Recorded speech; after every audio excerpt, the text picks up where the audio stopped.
Porfirio Díaz, a name that resonates in Mexican history as synonymous with power, progress, and, for many, tyranny. For more than 3 decades, his imposing figure shaped the destiny of a nation, but behind the facade of an unshakable statesman resided a family drama as complex and tragic as the history he helped write. This is not just a story about a dictator's children. It's an immersion into the shadows of a legacy where public glory often translated into pain and disillusionment in the private sphere. Prepare to unravel the intertwined destinies of a family marked by greatness and tragedy, whose lives were inexorably linked to the whims of an empire and the upheavals of a revolution. How did the heirs of one of Mexico's most powerful men face the weight of their surname after the fall of the Porfiriato in 1911? What secrets, loves, and losses shaped their existences, often outside the spotlight of official history? Join us on this journey to explore the forgotten saga of Porfirio Díaz's family, a narrative that reveals the most intimate and human side behind the great events that defined an era. Born on the 7th of April 1867, Amada Díaz Quiñones was Porfirio Díaz's firstborn, the fruit of a relationship with Rafaela Quiñones, an indigenous woman from Guerrero. Her arrival into the world 5 days after her father's decisive victory at the Battle of April 2nd in Puebla already foreshadowed a life intrinsically linked to Mexico's political destiny. Raised away from her biological mother, under the tutelage of her father and later Díaz's first wife, Delfina Ortega Díaz, Amada was introduced to the highest circles of Mexican society. Her life, however, would take an unexpected and painful turn with her marriage to Ignacio de la Torre y Mier. Ignacio, a businessman and politician from a wealthy family, was a prominent name in the Porfirian elite. The marriage, celebrated on the 16th of January 1888, seemed to seal a perfect alliance between 2 of Mexico's most influential families. However, behind the luxurious halls of their mansion on Reforma Avenue, where the couple resided, hid a truth that would scandalize society at the time and condemn Amada to an existence of appearances. Ignacio de la Torre y Mier was homosexual. His extramarital relationships with other men were an open secret in intimate circles, a whispered scandal that, despite efforts to suppress it, would come to light dramatically with the infamous Dance of the 41. On the night of the 18th of November 1901, Mexico City witnessed an event that would go down in history as one of the greatest social scandals of the Porfiriato. Police, alerted about a peculiar party on La Paz Street in the Tabacalera neighborhood, burst into a residence where 42 men, half of them dressed in women's attire, were enjoying a dance. The incident gained notoriety not only for the nature of the gathering, but for the fact that of the 42 present, only 41 were arrested. The 42nd conveniently disappeared from the list of detainees. Ignacio de la Torre y Mier, President Porfirio Díaz's son-in-law. The omission of his name from the official list of prisoners, attributed to his influence and position, only intensified rumors and public outrage, turning the Dance of the 41 into a symbol of hypocrisy and privilege among the Porfirian elite. The event not only exposed Ignacio's double life, but also cast a shadow over the presidential family, revealing the fissures beneath the polished surface of the regime. For Amada, The scandal was a devastating blow. Living the farce of a loveless marriage with a husband who sought affection in other arms was already a heavy burden. The public exposure of Ignacio's homosexuality, amplified by his immunity from prison, transformed her life into a spectacle of humiliation. The mansion that was once a status symbol became a golden prison where loneliness and resignation were her only companions. The facade of happiness maintained for society was a daily torture, and the sale of her properties years later to settle debts left by Ignacio would be the last and bitter chapter of a marriage that brought her more bitterness than joy. But the story of Ignacio de la Torre y Mir holds an even more intriguing secret. His supposed relationship with Emiliano Zapata, the legendary revolutionary leader. Accounts, such as those mentioned in Ricardo Orozco's book, Amada Diaz's album, suggest an unusual proximity between the refined businessman and the charismatic caudillo of the South. Although the exact nature of this relationship remains shrouded in mystery and speculation, popular narrative suggested that Amada had witnessed her husband in intimate moments with Zapata in the stables. Regardless of the truth of these allegations, it is undeniable that there was a deep connection between the two men. When Ignacio was arrested by Carranza's forces, Zapata, in a surprising gesture, kept him under his custody as a traveling prisoner, guaranteeing his safety and perhaps his life. This strange alliance between the dictator's son-in-law and the leader of the peasant revolution adds a layer of complexity and fascination to Ignacio's figure, revealing the unexpected intersections between power, sexuality, and politics in a Mexico in turmoil. Ignacio de la Torre y Mir's fate would culminate in New York, where he fled after escaping prison. Suffering from illness, he died on the 1st of April 1918, leaving Amada not an inheritance, but a large package of debts that would force her to sell most of her properties to settle them. Amada Diaz Quiñones, Porfirio Diaz's firstborn daughter, would live to be 95, dying on the 22nd of August 1962. In Mexico City, a long life marked by the shadow of an unhappy marriage and a complex family legacy. Deodato Lucas Porfirio Díaz Ortega, affectionately known as Porfirito to distinguish him from his father, was born on the 18th of October 1873 at La Candelaria Hacienda in Tlacotalpan, Veracruz.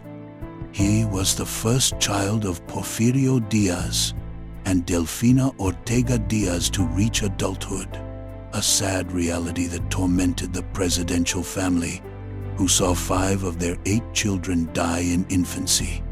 Porfirito's life was, from an early age, a reflection of his father's complex figure. Initially raised away from his parents, under the care of General Luis Mir y Terán, he returned to the family fold after his mother's death in 1880, an event that would deeply mark Porfirio Díaz's life. Porfirito, a young man with a sometimes conflictive temperament, was sent by his powerful father to military college in 1887, where he graduated as a military engineer in 1896. At 22, with his training completed, the proud President Diaz sent him to see the world, starting his journey in London. In England, Porfirito had the opportunity to work with Whitman Pearson, Viscount of Cowdray, on a drainage project for Mexico City, an experience that would shape his career as an engineer. Upon returning to Mexico in 1897, he married Maria Luisa Raigosa Garcia, with whom he would have 7 children, perpetuating the Diaz surname in a new generation. His professional life was marked by important contributions to Mexico's infrastructure. In addition to his work on his father's presidential general staff, Porfiriato was involved in projects such as the remodeling of the Marqués del Apartado Palace, the construction of the Tacuba Normal School, La Castañeda Psychiatric Hospital, and the imposing facade of Pachuca's Municipal Cemetery. The latter, a neoclassical work with allegorical statues of faith, hope, and charity, remains a testament to his talent and vision, an architectural legacy that withstood time, unlike his father's political empire. When the Mexican Revolution erupted in 1910, and Francisco Madero called for insurrection against the Porfiriato, Porfirio Díaz Ortega, then a lieutenant colonel, was immersed in his engineering projects. His father's fall on the 25th of May 1911 forced the family into exile in Europe. Porfiriato, accompanied by his family, settled in England, maintaining contact with his father in Paris. After Porfirio Díaz's death in 1915, he and his stepmother, Carmen Romero Rubio, remained in Europe, returning to Mexico almost 2 decades later when President Lázaro Cárdenas decreed the return of exiles. Porfirio Díaz Ortega died in Mexico City on the 28th of December 1946 at the age of 73, leaving behind a life of professional achievements and the weight of a surname that carried the history of an era. Delfina Ortega Díaz, Porfirio Díaz's first wife and his niece, was born on the 20th of October 1845 in Oaxaca. Her life, though brief, was marked by a complex web of family relationships and a tragic destiny. Daughter of Manuel Ortega and Victoria Díaz, Porfirio's sister Delfina was conceived in an extramarital relationship which led her to be raised by relatives. The relationship with her uncle Porfirio, who would become her husband, began distantly but grew closer through correspondence over time. The marriage, celebrated by proxy on the 15th of April 1867, sealed a union that, despite the social conventions of the time, seemed promising. However, Delfina's happiness would be ephemeral. On the 2nd of April 1880, she went into labor with her last daughter, Victoria Francisca. The baby, born with congenital anemia, lived only 27 hours, leaving her mother physically exhausted and emotionally devastated. Delfina's health deteriorated rapidly, and doctors informed Porfirio Díaz that there was no hope. In a desperate gesture of faith, the president, who had only married Delfina in a civil ceremony, asked Archbishop Pelagio Antonio de la Bastida y Dávalos to perform a Catholic marriage. The prelate, however, imposed a condition. Díaz had to abjure the liberal constitution of 1857. The dictator, in a moment of vulnerability, drafted his retraction, and the religious marriage was officiated on the night of the 7th of April 1880. The following day, the 8th of April 1880, Delfina Ortega Díaz died, just 1 day after the birth and death of her daughter. Her funeral, with honors befitting a president's wife, marked the end of a brief and suffering life. Delfina's death left Porfirio Díaz widowed with 3 young children: Amada, 13 years, Porfirito, 7 years, and Luz Aurora, 5 years, and a void he would try to fill 18 months later with his second marriage. Delfina's tragedy is a somber reminder of the high price of life and human fragility. even for those who inhabit the highest spheres of power. Luz Aurora Victoria Diaz Ortega, the youngest surviving daughter of Porfirio Díaz and Delfina Ortega Diaz, was born on the 3rd of January 1875 in Tlacotalpan, Veracruz. Her childhood was marked by the early loss of her mother when she was only 5, an event that placed her under the care of her father, and, later, her stepmother, Carmen Romero Rubio. Unlike her siblings, Luz Aurora seems to have lived a more discreet life, away from major scandals and political spotlights. On the 10th of November 1899, she married Francisco Rincon Gallardo y Doblado in Mexico City, a union that produced 9 children between 1901 and 1914. Tragedy, however, would reach her again with the death of her last child, Francisco Jose, born and died in 1914, shortly after the assassination of her husband, Francisco Rincon Gallardo, in 1913. Luz Aurora lived a long life, witnessing the profound transformations of Mexico and her family's legacy, dying at 90 on the 23rd of October 1965 in Mexico City, and being buried in the French cemetery of La Piedad. Between the death of his first wife Delfina and his marriage to Carmen Romero Rubio, Porfirio Díaz had a brief and intense romance with Francisca Ramirez, an employee at the National Palace.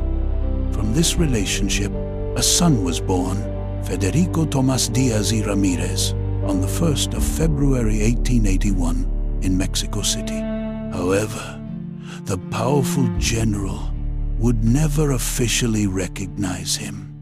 In a society where extramarital children were frowned upon, recognizing Federico could tarnish Díaz's public image and compromise his political rise. Thus, Federico grew up under the surname Ramos from his uncle Antonio Ramos, husband of his aunt Ramona Ramirez, who raised him after the death of his mother Francisca in 1885. Despite his humble origins and lack of paternal recognition, Federico followed his own path, studied engineering, and formed his own family in 1909, building a life outside his biological father's legacy, a silent testimony to the complexities and secrets of Porfirio Díaz's personal life. Carmen Romero Rubio y Castillo, born on the 20th of January 1864 in Tula, Tamaulipas, was the daughter of a wealthy and influential family, with her father, Manuel Romero Rubio, holding high positions during the Porfiriato. In 1881, at 17, Carmen married Porfirio Díaz, then 51, becoming Mexico's second First Lady. Although the couple had no children, Carmen dedicated herself to the role of stepmother to Díaz's children, especially Amada, with whom she was only 4 years apart, and developed a friendship. Her presence beside Díaz during the 3 decades of his government was a pillar of stability and elegance, representing the image of modernity and order that the Porfiriato sought to project. With Porfirio Díaz's fall in 1911, Carmen accompanied him in exile in France, sharing the last years of the dictator's life. Together, they traveled through Europe and Egypt, attempting to find peace and comfort far from the homeland that had rejected them. After Díaz's death in 1915, Carmen remained in Europe for almost 2 decades, living off the income from her Mexican properties. In 1934, with President Lázaro Cárdenas's decree allowing exiles to return, Carmen Romero Rubio finally returned to Mexico, settling in a house in Mexico City. She died on the 25th of June 1944 at 80 and was buried in the French cemetery of La Piedad. Her life, marked by the rise to power and bitter exile, reflects the trajectory of the Porfiriato itself, a period of glory and decline that shaped the destiny of a nation and a family. Porfirio Díaz's blood still runs through the veins of many Mexicans. The general's living descendants come mainly from his children Luz Aurora and Porfirio Díaz Ortega, as Amada Díaz Quiñones had no offspring.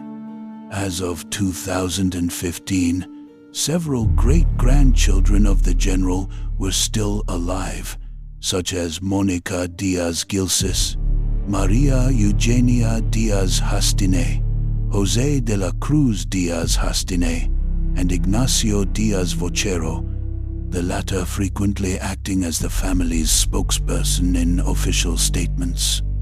Among the great-great-grandchildren, historian and writer Carlos Tello Díaz stands out, author of works such as The Exile, A Family Portrait, and Stories of Forgetting, who has contributed significantly to understanding his own family's history and Porfirio Díaz's legacy. The continued presence of his descendants is a reminder that history, even the most distant, is never truly dead. It lives in memories, surnames, and narratives that continue to be told, revealing the complexities of a past that still resonates in the present.